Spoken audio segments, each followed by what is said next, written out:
नमस्कार बहनों और भाइयों, प्यारे साथियों व बच्चों। ज्ञान सागर में आपका स्वागत है। और हमारा जो आज का जो विषय है वो है मराठा साम्राज्य का उदय। एनसीईआरटी की किताब के बेस पे अध्याय तीसरा है, 8वीं की जो नई किताब आई है इसका। तो इसमें मराठों के बारे में, मराठों के साम्राज्य के बारे में पूरा अध्याय दिया है। और इस अध्याय में मोटी मोटी बात बताई है, खास खास बात बता के पूरा अध्याय समाप्त कर दिया। खास खास में इसमें क्या बताया कि शिवाजी से शुरू हुआ और मोटी मोटी बात शिवाजी के बारे में बताई, मोटे मोटी बातें खास खास बात बता के उनके चरित्र के बारे में बताया। उन्होंने कहाँ कहाँ पे कैसे क्या लड़ाई लड़ी उसकी मोटी मोटी बातें। और आखिरी में 1818 में तृतीय अंगल मराठा युद्ध पे जाके उन्होंने ये बात खत्म कर दी। और इसके बाद में मराठाओं की कैसे शासन व्यवस्था चलती थी, कैसे उनकी कुछ महिलाओं ने अपना प्रतिभा को राजकाज में दिखाया, उनका गौरवशाली इतिहास बताया है। और इस प्रकार से पूरे अध्याय में यही बातें इसमें बताई गई हैं। और इसमें पूरे मराठा साम्राज्य की एक टाइमलाइन बताई है, जिसको हम आपको समझाएंगे इस वीडियो में। वीडियो शुरू करने से पहले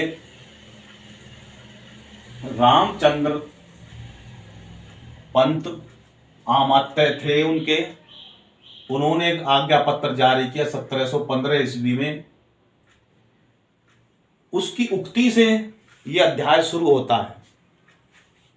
तो उन्होंने बताया चेताया है समाज को, अपने शासन व्यवस्था को, कि जो बाहर से व्यापारियों में टोपी लगा के, कैप लगा के जो पुर्तगाली, अंग्रेज, डच, फ्रांसीसी और डेनमार्क के लोग भी व्यापार करते हैं, परंतु ये अन्य व्यापारियों के समान नहीं है। कि भाई ये जो है अन्य व्यापारियों के समान नहीं है, क्योंकि और अरब से भी आ रहे हैं और हर जगह से बिजनेस करने के लिए आ रहे हैं। लेकिन वो कह रहे हैं कि ये पुर्तगाली, अंग्रेज, डच और फ्रांसीसी और डेनमार्क के लोग हैं जो यहाँ पे बिजनेस करते हैं, परंतु ये अन्य व्यापारियों के समान नहीं है। उनका पूरा ध्यान इस देश में प्रवेश करने के और अपने क्षेत्र को विस्तृत करने और अपने धर्म प्रचार करने में वे प्रवृत्त हैं। उनको लगा ये बिजनेस करने को नहीं आते, इनका तो मुख्य काम यहाँ दबदबा जमाना है और अपने क्षेत्र को विस्तृत करना और अपने धर्म का प्रचार करने में ये लगे हुए हैं। और इनका स्वभाव हठी है, इनके पास नौसेना है और उसमें गोला बारूद ये रखते हैं।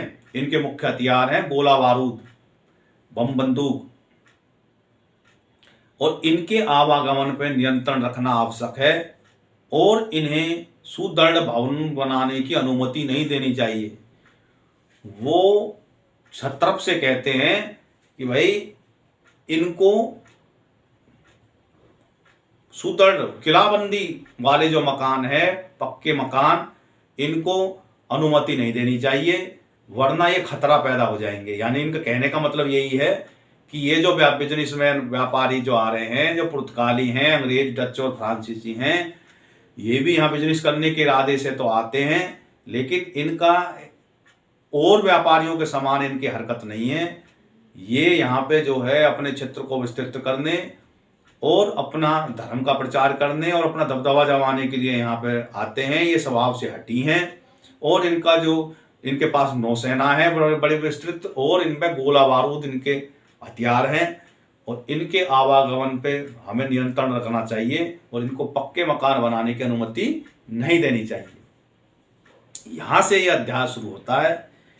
इसके बाद में इस अध्याय में मुख्य रूप से 3 बातें जो हैं इसमें समझाई जाएंगी कि मराठा कौन थे, वे ब्रिटिश शासन स्थापित होने से पूर्व भारत की सबसे बड़ी अखिल भारतीय शक्ति कैसे बन गए, और उनके शासन की प्रणाली की मुख्य विशेषता क्या थी। नंबर 3, भारतीय इतिहास पर मराठा साम्राज्य का क्या प्रभाव पड़ा। 3 बातें इस पूरे अध्याय में कवर होंगी कि मराठा कौन थे, वे ब्रिटिश शासन स्थापित होने से पूर्व भारतवर्ष की अखिल भारत के लेवल पे इतनी बड़ी शक्ति कैसे बन गए। दूसरी बात, उनके शासन प्रणाली की क्या विशेषता थी। तीसरा, भारतीय इतिहास में मराठा साम्राज्य का क्या प्रभाव पड़ा। ये 3 बातें जो हैं इस अध्याय में कवर करी जाएंगी। मेन थीम इस अध्याय का यही है। अब आती है टाइमलाइन की बात। देखो, मराठाओं का इतिहास शुरू होता है शिवाजी के जन्म से। तो शिवाजी का जन्म हुआ था 1630 ईस्वी में, और उसके बाद में 16 साल की उम्र में शिवाजी ने शासन आरंभ कर दिया। 16 साल की उम्र में इन्होंने जो है अपना शासन शुरू कर दिया, क्योंकि इनके जो पिताजी थे वो उस समय पे जो ये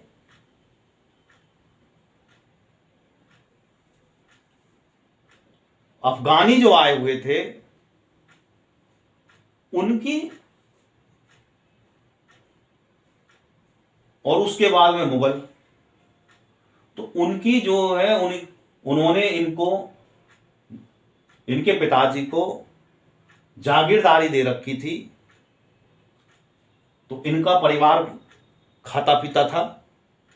इनकी जो पिताजी जो है शाहजी और इनकी माता जीजाबाई, ये जो हैं इनके यहाँ पैदा हुए। उसके बाद में इन्होंने 1646 में एक जो है किले पे कब्जा किया। उसके बाद में इनको उसके प्रशासन चलाने की इनको अनुमति दे दी। उसके बाद में 1657 ईस्वी में इन्होंने देखा कि नौसेना, क्योंकि ये जो मुगल हैं और अन्य जो भी हैं इनके पास में नौसेना नहीं है, छोटी मोटी नाव है। अगर हम नौसेना बना ले तो हमारा दबदबा जो है समुद्र पे भी और नदियों में हो जाएगा, और वहां से व्यापार में भी हम अपना हाथ आजमाएंगे और हमारी सैन्य शक्ति मजबूत होगी। इसलिए इन्होंने नौसेना की एक विशाल बेड़ा की स्थापना कराई 1657 ईस्वी में। उसके बाद में 1660 में ईस्वी में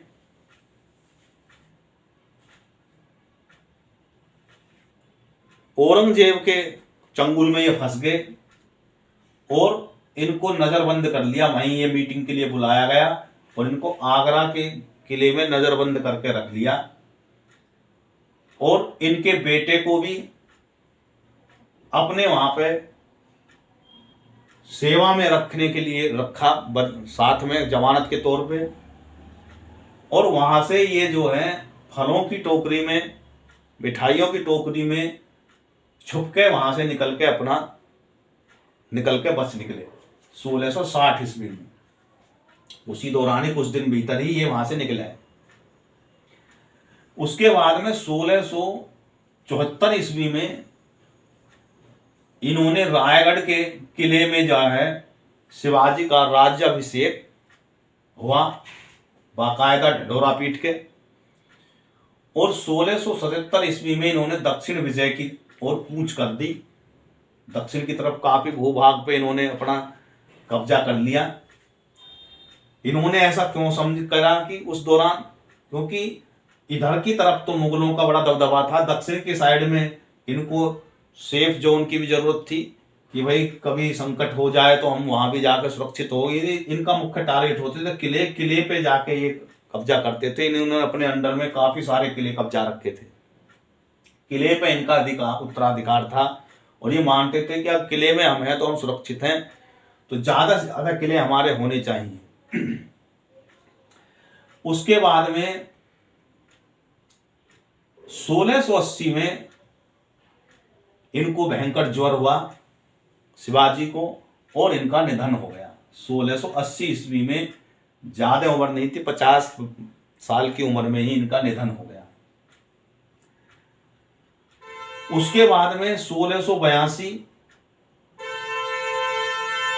से लेके और 1707 तक मराठों के बीच में और मुगलों के बीच में युद्ध हुआ।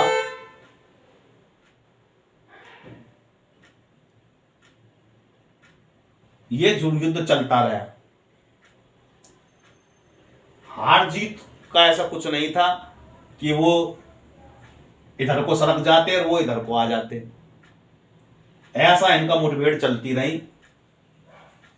उसके बाद में 1754 ईस्वी में मराठाओं का दिल्ली पे नियंत्रण हो गया, क्योंकि औरंगजेब का निधन हो गया और दिल्ली पे इन्होंने अपना नियंत्रण जमा लिया और ये बहुत बड़ी शक्ति बन गई भारत की।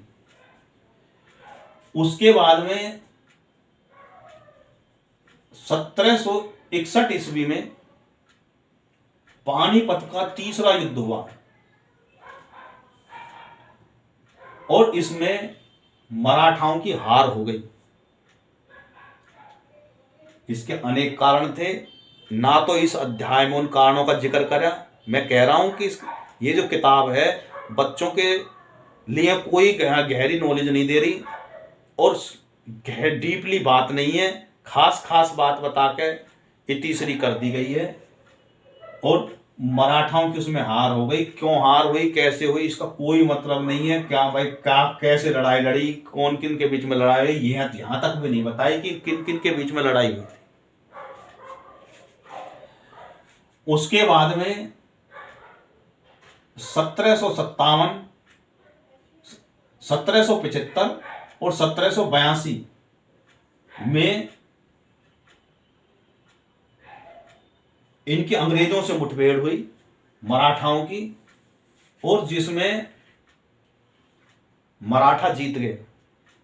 तो जो ये 1761 में हार हुई उसका बदला इसमें हो गया और अंग्रेजों के काफी एरिया पे इन्होंने अपना कब्जा जमा लिया। इसके बाद में इनका कब्जा चलता रहा और काफी बड़े भाग पे इन्होंने कब्जा कर लिया। और 1818 ईस्वी में इनकी तीसरा युद्ध हुआ अंग्रेजों के साथ में, और जिसमें इनकी शक्ति का बिल्कुल पतन हो गया और ये छोटे मोटे छत्रप बनकर रह गए। इनका पूरा पतन हो गया और इनके पूरे राज पे अंग्रेजों का नियंत्रण हो गया। आपसी फूट इनमें पड़ गई थी, एक दूसरे की खींचतान थी, बड़े इनके नेता रहे नहीं। जो है मतलब जो भी हो, इसमें इस अध्याय में इसका बिल्कुल भी जिक्र नहीं किया कि भाई क्या कारण थे, क्यों ये जो है मतलब हार गए। गोलमोल बात रख दी और यहीं से इनका कहते हैं फिल्म की दी एंड हो गई। इस अध्याय का दी एंड 1818 में ही मराठाओं के यहां से इन्होंने खत्म कर दिया। इतना ही अध्याय है। तो इस वीडियो में हमने समझाया है इनकी पूरी टाइमलाइन कि भाई कैसे कैसे इनका क्या था। इस वीडियो में इतना ही।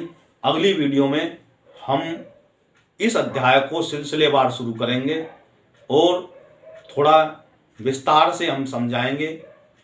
अलग से भी इस किताब से हटके भी कहीं और से भी हम इसमें जानकारी देंगे। वीडियो को आप ध्यान से देखें, समझें। एक बार आप इस टाइमलाइन को समझ जाएंगे कि कि भाई 1630 से लेके 1818 तक का मराठाओं का इतिहास रहा है, मराठा साम्राज्यों का। और शिवाजी मराठाओं के हीरो रहे। इन्होंने ही इनका जो है एकजुट होने की कला सिखाई।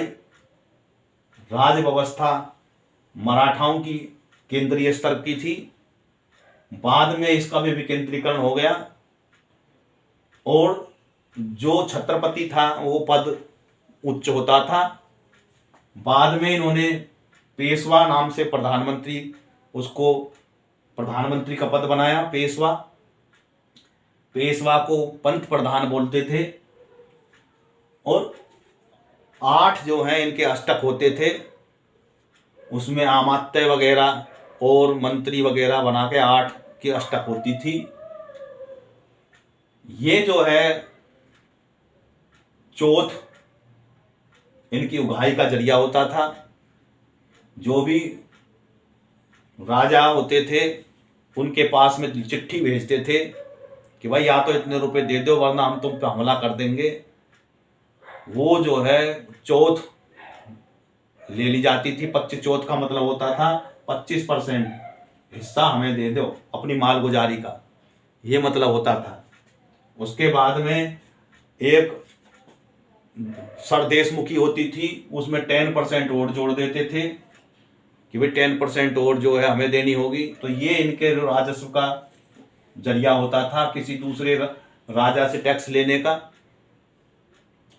बाद में यही जो सरदेशमुखी और चौथ थी, इनसे परेशान होके जो ये पश्चिम और उत्तर के जो ये राजपूत थे, ये अंग्रेजों से मिल गए। उन्होंने कहा हम तो इनकी चौथ और सरदेशमुखी से हो गए परेशान और हमें परेशान करते हैं। तो अंग्रेजों ने इन राजपूतों से गठबंधन किया कि हम आपकी सेफ्टी के लिए हम आपकी गारंटी दे रहे हैं, आप हमारे को इतना % हमें दे दें और हम आपकी सेफ्टी के लिए अपनी चतुरंगनी सेना दे देंगे और देखते मराठा को हम ठिकाने लगा देंगे। तो ये कारण था, ये जो चौथ और इनकी जो प्रथा थी चिट्ठी भेजने की, उसकी से परेशान हो गए थे ये उत्तर भारत के जितने भी राजा थे और उन्होंने अंग्रेजों से हाथ मिलाया। इसमें ही मुसलमान भी शासक थे और ये भी राजपूत भी। इस वजह से जब ये पानीपत का युद्ध हुआ तो यहाँ के राजपूतों ने इन्होंने इनका बिल्कुल भी मदद नहीं करी। इस कारण से यहाँ पे ये हार गए थे पानीपत की लड़ाई में, क्योंकि इनकी चौथों से वो परेशान हो चुके थे। हर चीज की अति है। खैर हमारा इसमें कोई किसी का अपमान करने का कोई कारण नहीं है, तो इतिहास की बातें हैं। इस वीडियो में इतना ही। बहुत बहुत धन्यवाद। भारत माता की जय। जय हिंद, जय भारत।